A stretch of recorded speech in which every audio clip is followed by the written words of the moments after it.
നിങ്ങൾക്കറിയാലോ ഒരു feminine fragrance എന്ന് വെച്ചാൽ വുമൺ ഫ്രാഗ്രൻസിൽ എനിക്ക് ഏറ്റവും ഇഷ്ടപ്പെട്ടിട്ടുള്ള ഏതാണ് kiss and one and only. ഇത് ഏതിൻ്റെ ടൈക്കോൺ ആണ്, ഏതിൻ്റെ ടിസ്റ്റ് ആണെന്നുള്ള എനിക്ക് ഒരു പിടുത്തില്ലായിരുന്നു. പക്ഷേ ഈ അടുത്ത് എൻ്റെ കയ്യിലൊരു സാധനം എത്തി. ഏത്? റിഫ്സിൻ്റെ അരീബ.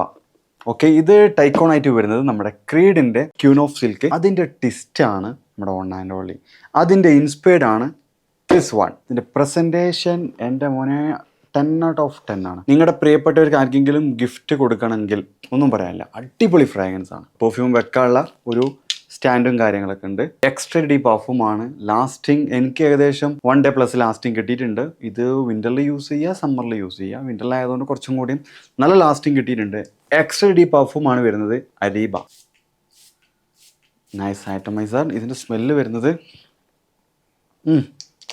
ഒന്നാൻഡോളിൻ്റെ ആ ഒരു എന്താണ്, ഒരു വെനില വിത്ത് പാഷൻ ഫ്രൂട്ട് കാരമലിൻ്റെ ഒരു ഫീലിംഗ് കിട്ടുന്നുണ്ട്. Floral with tropical fruity, powder with vanilla musky, ആ ഒരു ടൈപ്പ് ഫ്രാഗ്രൻസ് ആണ്. ബ്യൂട്ടിഫുൾ ഫ്രാഗ്രൻസ് കേട്ടോ. Nice one. I loved it. Lasting 8+ hours lasting packet കിട്ടുന്നുണ്ട്. ഒരു 3 to 4 hours നല്ല പ്രൊജക്ഷനും ഫീൽ ചെയ്യുന്നുണ്ട്. ഇത് അവർ ഇൻസ്പയർഡ് ചെയ്തിട്ടുള്ള ക്രീഡിൻ്റെ ക്യൂൻ ഓഫ് സിൽക്ക് ഒരു വയലറ്റ് ബോട്ടിൽ ഉണ്ട്. അതിൻ്റെ ഒരു ഇൻസ്പയർഡ് ആണ്. ഇപ്പോൾ വുമൻസ് ഒക്കെ മസ്റ്റ് ട്രൈ ചെയ്യേണ്ട ഒരു ഐറ്റംസ് ആണ് Areeba from Riff. Try this one.